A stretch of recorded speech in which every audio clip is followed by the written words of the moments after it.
प्रेरणादायक नेतृत्व समाज का भविष्य तय करता है। अब मैं सादर आमंत्रित करती हूँ हमारे मुख्य अतिथि श्री कुंतीलाल जी मीणा,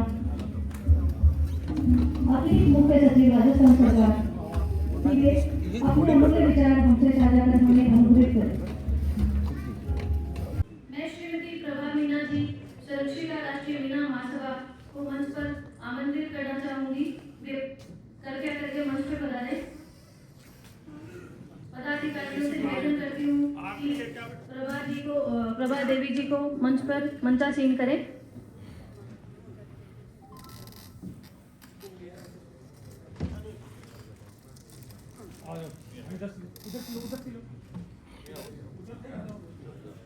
मैं श्री केसी घुमरिया जी, रिटायर्ड IARS को मंच पर आमंत्रित करना चाहूंगी एवं पदाधिकारियों से निवेदन करती हूँ वे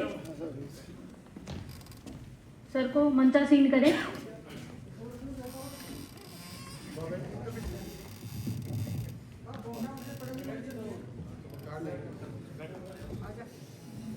मैं श्री RN मीणा जी, रिटायर्ड DIG से निवेदन करती हूँ कि वो कृपया मंच पर पधारें।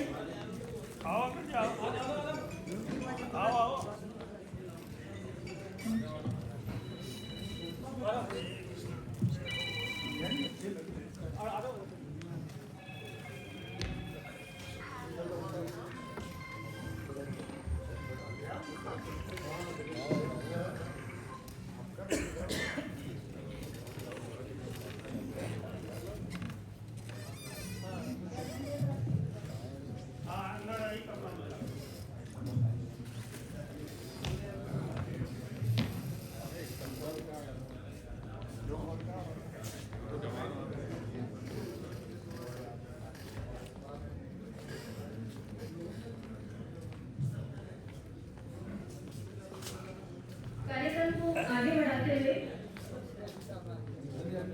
हम शुरू करते हैं। जिला अध्यक्ष कि वो स्टेज पर पधारे, अपने अमूल्य विचार हमसे साझा कर अनुग्रहित करें और अपने कार्य या रूपरेखा के बारे में हमें अपने सुझाव बताएं।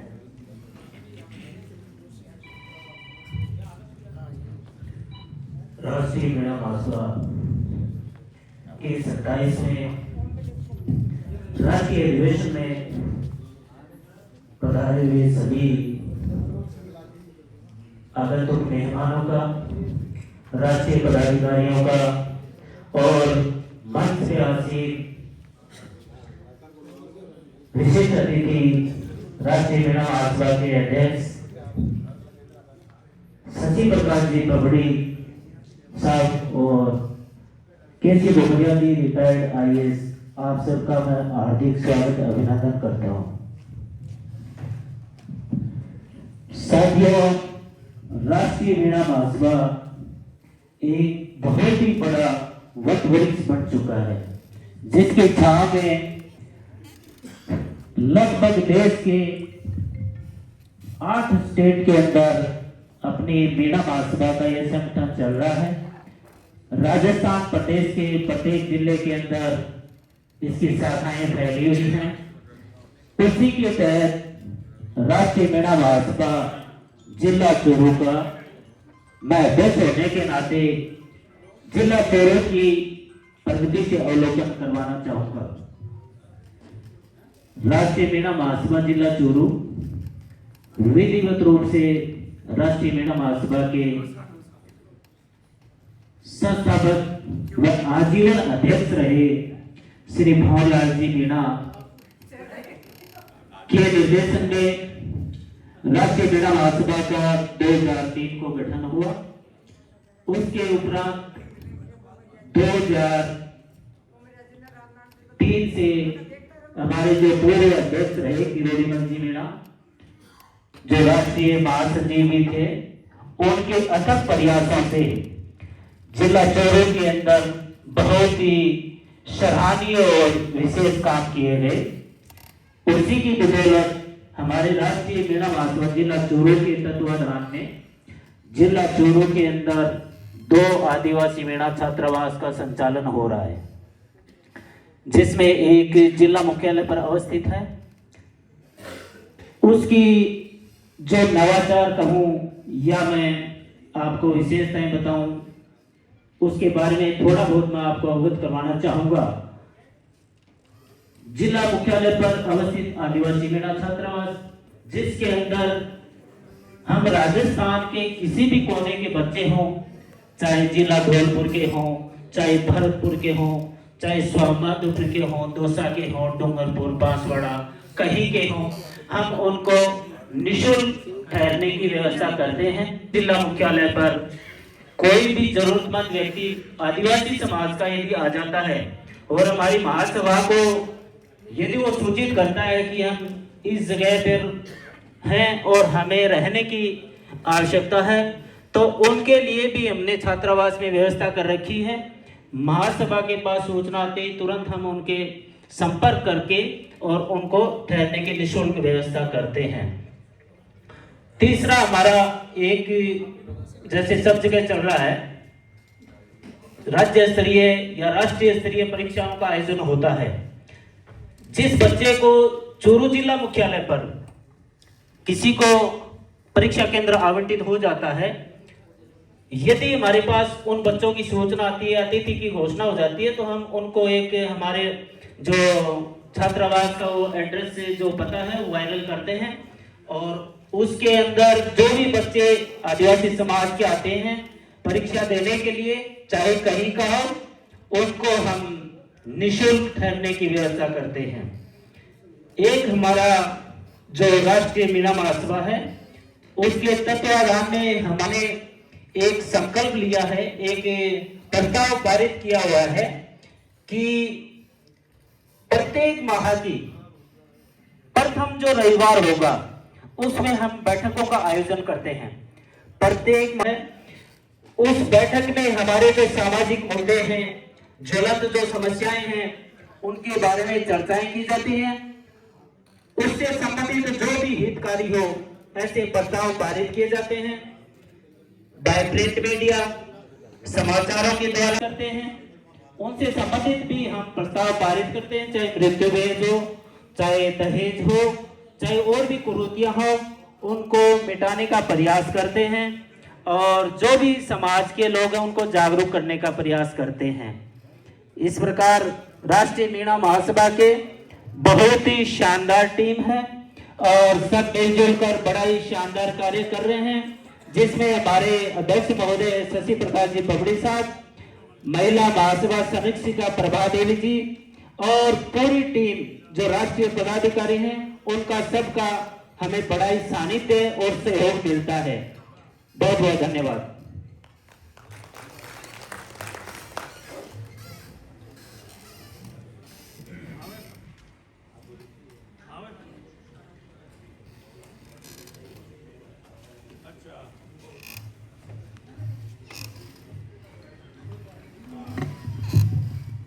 बहुत बहुत धन्यवाद आपका डॉक्टर मोहर सिंह मीणा जी।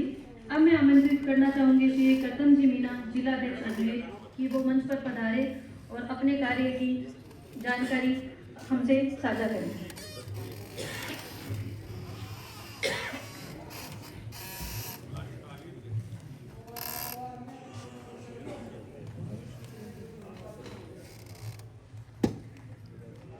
जी, मंच पे विराजमान सभी सम्मानित अतिथिगण, सामने मेरे बैठे राष्ट्रीय मीणा महासभा के दूर दराज से आए हुए मीणा सरदारों,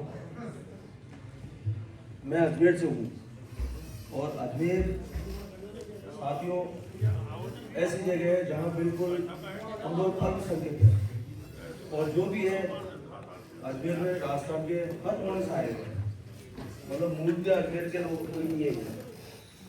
साथियों, हम लोग लंबे टाइम से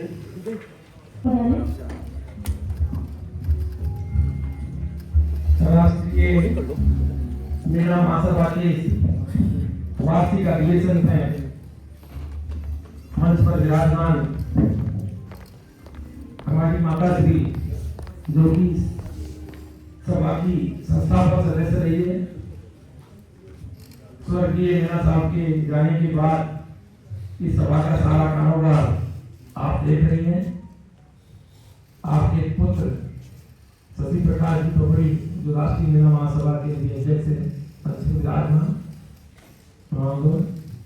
आदरणीय गुमरिया साहब, आदरणीय रामलाल जी मंच पर विराजमान और सभी महानुभाव, देश के सभी प्रांतों से पधारे हुए राष्ट्रीय महिला महासभा के पदाधिकारीगण, खास करके महाराष्ट्र से पधारे हुए हमारे, मध्य प्रदेश से आए हुए, उत्तर प्रदेश से पधारे हुए और राजस्थान के विभिन्न जिलों से पधारे हुए हमारे जिलाध्यक्ष साथियों।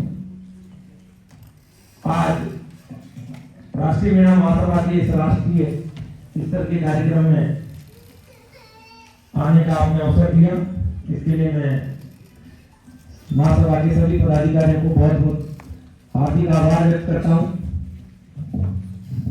मैं पहले इसलिए बोला, मुझे कहीं जाना था, तो मैंने वैसे मैं अभी जो शादी हुई थी बच्चों की, तो रिश्तेदारी में जाना होता है ना शादी की 10 बार, तो वहाँ जाना था, तो उन्होंने बोला जल्दी फ्री कर देंगे, तो मैंने इसलिए रिक्वेस्ट किया कि 10 की बाद मुझे निकलना होगा। पर राष्ट्रीय महासचिव भाई हुक्म सिंह जी तो आए कि सर एक बार तो आके निकलना ही है, तो मैं आपके आग्रह को टाल नहीं सकता, चलेंगे। तो लगभग 14,000 पंचायतें राजस्थान में अभी नई गठित हुई है, उसमें से लगभग 3,000 पंचायतें ऐसी होंगी जहां बिना जाति के लोग निवास करते हैं। अभी राजस्थान की अगर 2011 की जनगणना की बात करें, तो मैं अभी इस टाइम पे जिस पद पर हूँ, राजस्थान का अतिरिक्त मुख्य सचिव प्राइवेट डिपार्टमेंट हूँ, तो सारे आंकड़े मेरे पास हैं कि 50% प्राइवेट राजस्थान में मिला, 92 लाख टोटल प्राइवेट 2011 की जनगणना में, उसमें से लगभग 43 लाख मेरा प्राइवेट है राजस्थान की बात करो तो। उसके बाद 42 लाख प्राइवेट भील है, फिर तीसरा नंबर गैरासिया है। ऐसे करके अगर प्रतिशत की बात करते हैं तो जो 13.5% राजस्थान में प्राइवेट निवास करती है, उसका लगभग 6.5% मेरा कास्ट के प्राइवेट निवास करते हैं। तो संख्या की दृष्टि से काफी ज्यादा है, लेकिन एकता की दृष्टि से बहुत ज्यादा। छोटे छोटे संगठन हो तो अच्छी बात है, उसको भी मैं बुरा नहीं कहता, वो भी शाखाएं होती है समाज में, लेकिन एक बात की भी कई सरकार होती है, उसी तरीके समाज में कई संस्थान के रूप में, शाखाएं के रूप में संगठन हो सकते हैं, लेकिन एक संगठन ऐसा होना चाहिए जो सबका संरक्षण करे, सबका प्रतिनिधित्व करे और सब उसमें समाहित हो। तो ये हमको चिंतन और मनन आज की बैठक में करना चाहिए। मैं बहुत बहुत आभारी हूँ महाराष्ट्र के लोगों का, मध्य प्रदेश और उत्तर प्रदेश के लोगों का, कि जो इतनी दूर से अपना टाइम निकाल के आए। और जैसा मुझे सुबह हुक्म सिंह जी बता रहे थे कि एक जमाना तो ये था कि महाराष्ट्र से हमारे भाई बस भर के आते थे, 3 बसें बता रहे। तो उसमें ये सुझाव दूंगा कि एक वेबसाइट आपको बनानी चाहिए, राष्ट्रीय महिला महासभा, और उसमें फिर राष्ट्रीय पदाधिकारी, फिर राज्य के पदाधिकारी, जैसे मध्य प्रदेश के पदाधिकारी, छत्तीसगढ़, उदयपुर या उत्तर प्रदेश के, महाराष्ट्र, आशा और शुभकामना है इस सेंटर के लिए कि हॉल भी छोटा पड़े। और चंदा इसलिए लेना जरूरी है कि हॉल को लेने के लिए भी हमको 2-3 बार ट्राई करना पड़ा, किसको फोन करें, किसको आधे रेट पे दे दे, तो जरूरत नहीं होनी पड़े हमें। तो जो भी मेंबर बने, जो भी पदाधिकारी बने, चाहे तहसील स्तर का अध्यक्ष हो, चाहे जिला स्तर का अध्यक्ष हो, चाहे राज्य स्तर के अध्यक्ष हो, उनका कुशल कुशल आप रखें, वो समाज के काम आएगा। ये पैसा किसी के काम नहीं आएगा। हम ये सोचते कि ये पैसा यही काम आएगा, इसी सोसाइटी, इसी समाज के, इसी संगठन के नाम पर रहेगा, ट्रांसपेरेंट रहेगा, उसकी वेबसाइट पर डाल दे, इतना लोगों से लिया, इतना खर्चा हुआ और ये हमारे पास बैलेंस है। तो ये सारी चीजें होती तभी संगठन ज्यादा चलता है। वरना एक दिक्कत और हो जाती है, तो संगठन बढ़ जाता है, पर 2 साल बाद या 3 साल बाद आप लोकतांत्रिक तरीके से हाथ खड़े करवा के कर ले, कोई अपना अगला हमारा पदाधिकारी इस संगठन में ये बनेगा, अगले 3 साल बाद फिर बनेगा। मैं तो यहाँ तक कहूंगा कि राष्ट्रीय स्तर का है, तो टर्न बाई टर्न भी पदाधिकारी बनने चाहिए। एक बार महाराष्ट्र से बनना चाहिए, एक बार उत्तर प्रदेश से बनना चाहिए, एक बार मध्य प्रदेश से बनना चाहिए, एक बार राजस्थान से बनना चाहिए। मैं इसलिए कह रहा हूँ, अगर इस संगठन को लंबा चलाना है हमें, तो संगठन को 25 साल हो गए, 26 साल 99 का रजिस्ट्रेशन में देख रहा था इसमें, तो 26 साल में अगर हम इसको इतना लाए हैं और आगे अगर आप ले जाएंगे, तो मेरी बातों को जरूर गौर करें। पहले करना हमको जब पड़ेगा जब हम सब ये सोचे तो संगठन हमारा है, पदाधिकारी कोई भी रहे उसको कोई फर्क नहीं पड़ता, अध्यक्ष कोई भी रहे कोई फर्क नहीं पड़ता, हम सारे समाज के लोग एक साथ रहेंगे तो एक मेंबर भी उतना इम्पोर्टेंट है जितना महासचिव है, जितना अध्यक्ष है। आज समाज का एक आम आदमी अगर मेंबर बनता है और मेंबरशिप के लिए आपको रसीद काटनी चाहिए, बिना उसके हम मेंबर नहीं मानेंगे। समाज में जन्म ले लिया तो है मेंबर, लेकिन अगर आप 100 रुपए की 1100 रुपए की एक रसीद काटे मेंबरशिप की, पदाधिकारियों के लिए भी कुछ रखें साहब, अगर आपको ये करना है तो ये आपको इतना रसीद काट के इसमें भाग लेना, तो अगर ये नहीं करेंगे तो संगठन के लिए जो हम बातें कितनी भी कर ले, आज ये साफा भी बनाया तो फ्री में नहीं आया, इसके लिए भी पैसे लगते हैं, ये माइक की व्यवस्था भी फ्री में नहीं हो रही, ये हॉल की व्यवस्था भी फ्री में नहीं हो रही, कहीं भी पैसा लगता है। ये सारी चीजें हमको तभी कर सकते हैं जब हमारे पास संदेह के रूप में समाज के लोगों का पैसा आएगा, और उस संदेह का उपयोग सार्वजनिक बनाए, तेरा भी इतना आया, इतना खर्च किया और ये इस काम के लिए खर्च किया, इतना बैलेंस पड़ा हुआ है, आप आके ऑडिट कर लीजिए, कोई भी आके देख लीजिए, हमारी वेबसाइट पे हमारे चीफ सीए की रिपोर्ट में ये पड़ा हुआ है, हमारा चार्टर्ड अकाउंटेंट आपको उसकी ऑडिट रिपोर्ट करते ही हम, कोई भी संगठन ऐसा नहीं होता जिसकी ऑडिट नहीं होती, तो इसकी भी ऑडिट होती है, तो वही हम सारी चीजें बताएंगे, तो चंदा देने में भी कोई आदमी मना नहीं करेगा, मना तब करता है जब कोई उसको बताता नहीं है, तो लास्ट ईयर का कितना खर्चा आया, कितना चंदा हुआ, उसका क्या उपयोग किया, ले भैया वेबसाइट देख ले, वार्षिक सम्मेलन में इतना खर्चा हुआ, मीटिंगों में इतना खर्चा हुआ, फलाने ज्ञापन देने के लिए हमको जाना पड़ा, उसके ये अगर हम करेंगे तो हमारा संगठन बहुत आगे बढ़ेगा। मेरी संगठन के प्रति बहुत बहुत शुभकामनाएं। संगठन ने मुझे सोने के बुलाया यहाँ की बात, मैं बताऊं भरतपुर में हम गए थे एक राष्ट्रीय हमारे वो प्रतिभा सम्मान समारोह में, बहुत अच्छे बच्चे हमारे उसमें निकल रहे हैं। शुरू में मैं गया था, शुरू में भी क्या नाम से डॉक्टर मोहन सिंह जी सर है, अभी इन्होंने बहुत किया है, तो मैं ये कहना चाहूंगा जिस तरीके से चूरू और उसमें क्या है, ऐसे राजस्थान के, ऐसे मध्य प्रदेश, उत्तर प्रदेश, महाराष्ट्र के सभी बच्चों को हम राष्ट्रीय स्तर पर, जिला स्तर पर, तहसील स्तर पर जो समाज के बच्चियां निकलते हैं, जो प्रतिभाएं निकलती है, उनको प्रतिभा सम्मान समारोह करते हैं, उससे वो नए बच्चे हमसे जुड़ते हैं, उनको लगता है कि हमारा एक संगठन है, उस संगठन ने हमको रिकॉग्नाइज दिया, और इसी तरीके से आगे कार्यक्रम करते रहेंगे, तो वो जो नए बच्चे हैं जो सरकारी नौकरी में हैं, उनको भी हम सम्मानित करते हैं, वो भी संगठन से जुड़ेंगे और हमारा संगठन एक काफी बड़ा संगठन हो जाएगा, ऐसी मेरी आशा है। मैं इस अवसर पर मेरी ओर से एक बार पुनः संगठन के पदाधिकारियों को बहुत बहुत शुभकामनाएं देता हूं, और आशा करता हूं कि जो मैंने बातें कही हैं उनको थोड़ा सा भी अगर आप करेंगे तो आपका संगठन, मेरा संगठन, तो मेरे आप अलग नहीं है, हमारा संगठन बहुत ऊंचाइयों को छुएगा, इसी आशा के साथ जय हिंद, जय विनय, जय हिंद भगवान, धन्यवाद।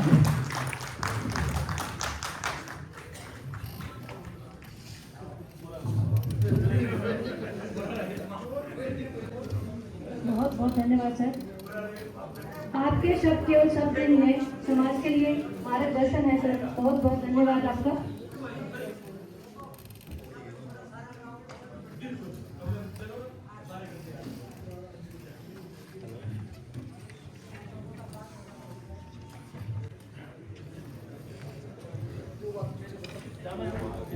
हमारे मुख्य अतिथि महोदय ने अपने बिजी शेड्यूल से हमारे लिए अमूल्य समय निकालकर हमारे इस मंच को गौरवान्वित किया है, उसका उनका मैं हृदय से आभार व्यक्त करती हूँ।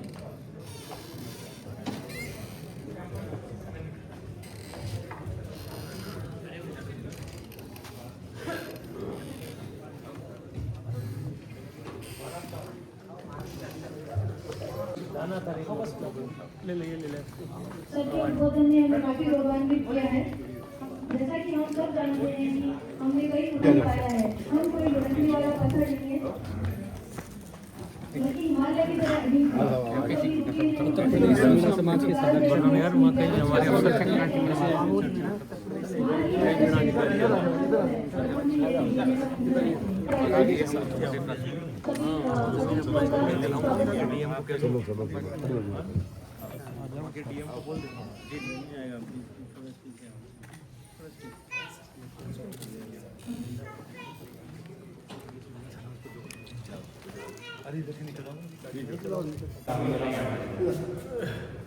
अब मैं मन की बात तो कह दी सही है सर, मैं केड़े में चुपता नहीं हुआ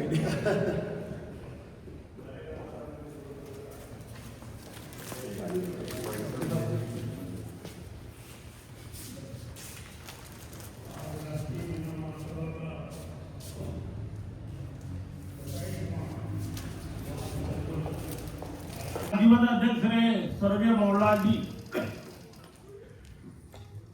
और हमारे प्रदेश अध्यक्ष है महाराष्ट्र के शंकर सिंह जी खोखर साहब और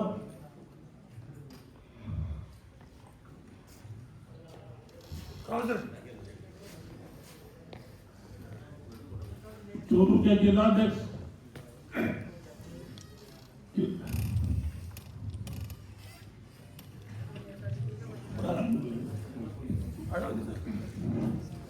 बहुत ही बालूक्षण है राष्ट्रीय महिला महासभा के आजीवन राष्ट्रीय अध्यक्ष रहे परम श्रद्धेय स्वर्गीय BS साहब। उन्होंने जितना काम किया उसका अगर 25% भी यहाँ हॉल में बैठे उपस्थित व्यक्ति काम करेंगे तो समाज में क्या किया वो समाज की सोचते रहे। राष्ट्रीय महिला महासभा की स्थापना की। ये पहली पत्रकार स्मारका है जो मीणा समाज का कोई संगठन निकालता है जो निरंतर पिछले लिया परदेसी राजपूत बने थे। राष्ट्रीय मीणा महासभा बाबा शंकर सिंह खोखर जो प्रदेश अध्यक्ष थे महाराष्ट्र के, उनके सहयोग से वहाँ के मीणा समाज में जागृति लाए और उनको बताया कि तुम मीणा हो और उनको जोड़ा। आज रोटी बेटी का संबंध स्थापित हो चुका है। ये राष्ट्रीय मीणा महासभा के शासन को अगर गिनाया जाए तो घंटे कम पड़ जाएंगे। पिछले 27 साल की स्मारकाएं बयां करती हैं जिसके अंदर हजारों हजार जो अभी समाज सेवी थे वो अपना काम करके चले गए, स्वर्गवासी हो गए। उन सबके कार्यकलाप इन स्मारकाओं में अंकित हैं। वो बाबूजी खासे थी कि वो कलम के धनी थे बहुत। इंग्लिश भी उनकी इतनी अच्छी थी और हिंदी भी उतनी अच्छी थी, तो वो सारा लिखा पढ़ी का काम वही करते थे। इस बार हमें बड़ी दिक्कत आई स्मारिका बनाने में। हो सकता है आप लोगों को वो सही भी नजर नहीं आएगी इसमें कि इस स्मारिका बनाने में हमारे भाई भगवान दास जी ने बड़ी मेहनत करी, काफी टाइम दिया, 10 दिन 15 दिन इन्होंने लगाए पूरे उसमें। काफी कोशिश करिए कि वो चीज लेके आए हम लोग। हो सकता है कोई त्रुटि भी हो तो आप लोगों से माफी चाहते हो। उससे वहाँ तक हम पहुँच नहीं पाए जो उनकी शैली थी। बाबूजी का तो मैं ये बताऊं उनके आखिरी समय में भी वो सिर्फ समाज की सोची उन्होंने और किसी के बारे में बात ही नहीं करते थे। उनका हाथ दुखने लग जाता था तो भी वो लिखते थे। बाबूजी का मैं बताऊं कि वो नौकरी में ये उनके सेक्रेटरी रहे रामानंद जी, ये साथ पढ़े साथ नौकरी करी। वो सर्विस में भी उनका रिकॉर्ड बहुत ही ज्यादा बेहतरीन रिकॉर्ड था।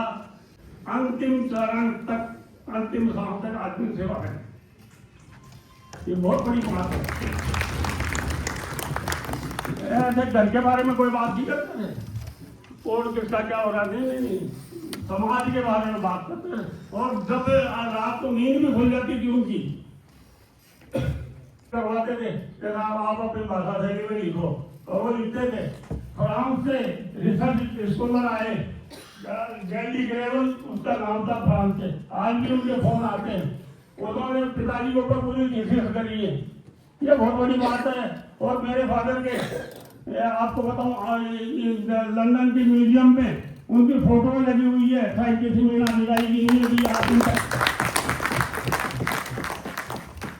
तो मैं ये कह रहा हूँ कि समाज सेवा कैसे की जाती है, किस स्तर से की जाती है, उन्होंने करके दिखाया। महाराष्ट्र के मियाँ को कोई जानता नहीं था, बड़ी मियाँ भी रहते महाराष्ट्र में। 450 साल हो गए थे इनको गए हुए और ये राजपूत बन गए थे वहाँ जाके। और इन्होंने वहाँ व्यवहार भी राजपूतों ने कर लिया था, बेटी व्यवहार जो भी है।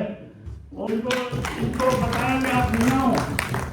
और फिर इन्होंने भी रिसर्च की, भाई हम कौन से गांव से निकले, हमारी कुल देवी कौन सी है। और पहला रिश्ता कराया पिताजी ने। आज यहाँ देवप्रकाश जी बैठे, देवप्रकाश जी है क्या नहीं?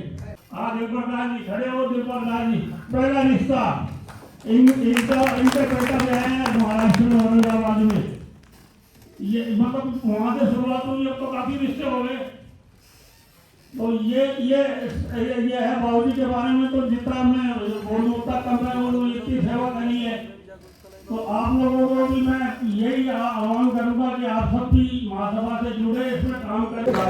सबके मार्गदर्शक स्वर्गीय बाबूलाल जी मीणा साहब के चरणों में नमन करता हूँ। अपने सबकी तरफ से श्रद्धांजलि देता हूँ। स्टेज पे विराजमान मैडम, भाई शशि, MLA साहब और समाज के विभिन्न गणमान्य व्यक्ति और उससे भी ज्यादा राजस्थान के अलावा दूसरे स्टेट से, खास करके महाराष्ट्र, मध्य प्रदेश, छत्तीसगढ़, उत्तर प्रदेश से पधारे हुए हमारे समाज के बंधु सबका इस राष्ट्रीय अधिवेशन में मैं हार्दिक स्वागत करता हूं, अभिनंदन करता हूं, इस्तकबाल करता हूं।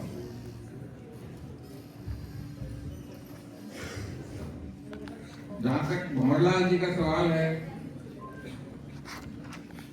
मेरा उनसे ज्यादा नहीं तो 15-20 साल से संपर्क रहा और जब भी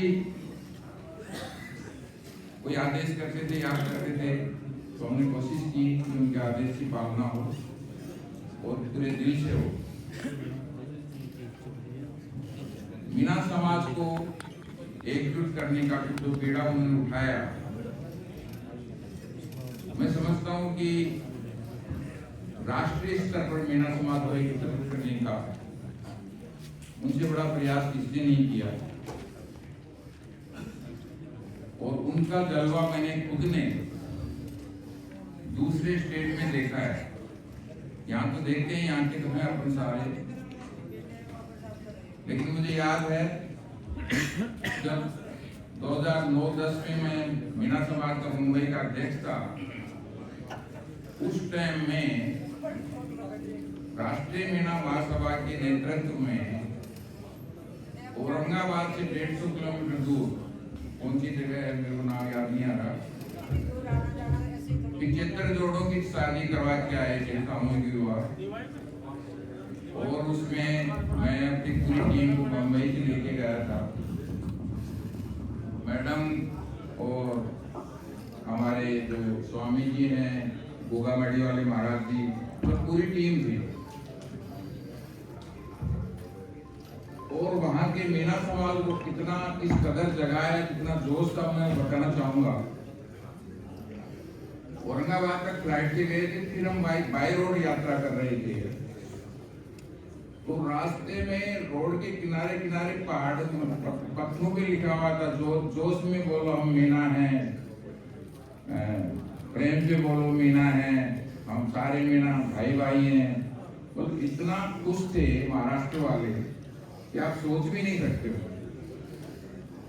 और वही भावना मुंबई में मैंने 2-3 बहुत बड़े बड़े राष्ट्रीय सम्मेलन करवाए, उसमें सारे लोग आए। अभी मध्य प्रदेश हम गए तो वहाँ कम से कम 20 लोग महाराष्ट्र से मिले। उत्तर प्रदेश वाले यहाँ बैठे हैं, यंग लोग भी काफी मिले। अभी देखो, समाज सेवा का क्षेत्र बहुत बड़ा है, इसमें जितने लोग काम करेंगे उतना ही कम है। तो कोई ये नहीं सोचे कि ये क्यों करे, वो क्यों करे। मैं तो कहता हूँ सब करो, फिर भी कम पड़ जाओगे। काम का स्कोप तो इतना ज्यादा है, क्योंकि सब जगह अपने आदमी होने चाहिए, कोई दिक्कत नहीं है। लेकिन जहां हमारा सबका हित हो, जिसमें कोई डिबेट नहीं हो कि हाँ यस ये बात तो बिल्कुल ठीक है, इसमें तो होना ही चाहिए, तो वहां तो कम से कम एक होना चाहिए ना। जहां हमारे समाज का इधर डिबेट की कोई गुंजाइश नहीं है, वहां एक होना चाहिए कि नहीं होना चाहिए। रही बात की राष्ट्रीय मीणा महासभा है, अखिल भारतीय आदिवासी विकास परिषद है, ये तो राष्ट्रीय संगठन है। इनका यहाँ के संगठनों से किसी वो कंपटीशन ही नहीं है।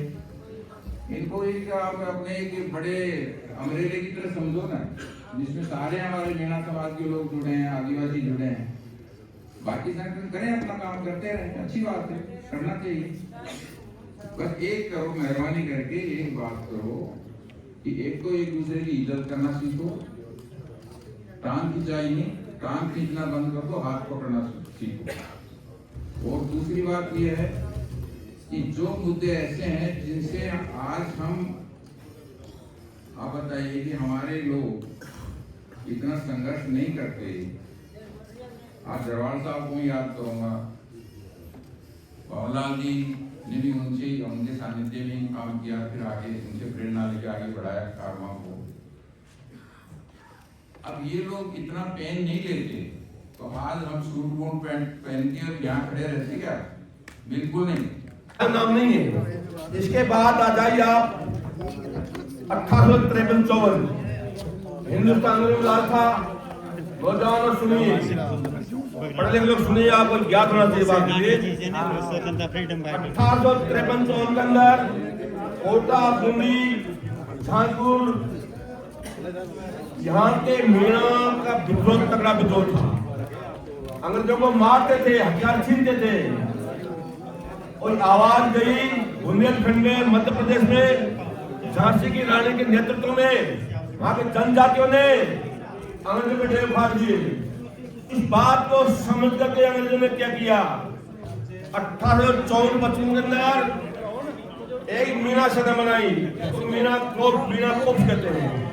मीणा सदा बनाई और कुछ दिन बाद में देवली की छावनी की स्थापना की गई। उसके अंदर मीणाओं को भर्ती किया गया, प्रलोभन दे दिया ताकि मीणे कमजोर हो गए और वहां से दारू पीने लगे। मेरे भाइयों, मीणा जाति मुकाबले संसार में आई, हिंदुस्तान नहीं। इतिहास पढ़ो आप। मैं लॉयर पढ़ा लिखा आदमी हूँ, 2 बार विधायक रहा हूँ, दोनों पार्टी कांग्रेस ठोकी, बीजेपी ठोकी, मीणे ठोके, जनरल सीट से एमएलए बन गया हूँ 2 बार। इसलिए आप इतिहास तो याद नहीं है, नाच कुछ कर लिया, 2 बार चल दिए। जब तक आपको कहानी याद नहीं है हम जाति क्या था। मीणाओं के मारे अंग्रेज काम देते और अन्य जाति काम देते हिंदुस्तान के अंदर। अब ये समय पा करके कमजोर क्यों हुए? मीणाओं का जयपुर राज था, चांदा मीणा का, बूंदी मीणा का राज था। कहीं स्वागत नहीं है, कहीं इनका स्वागत नहीं बना। अब यहाँ मीणाओं को जब यहाँ के लोग शासक थे, राजपूत थे, उनको हराया मीणा। महाराष्ट्र में बुलंद आपके यूपी के अंदर जगह जगह जलाया मीणा को।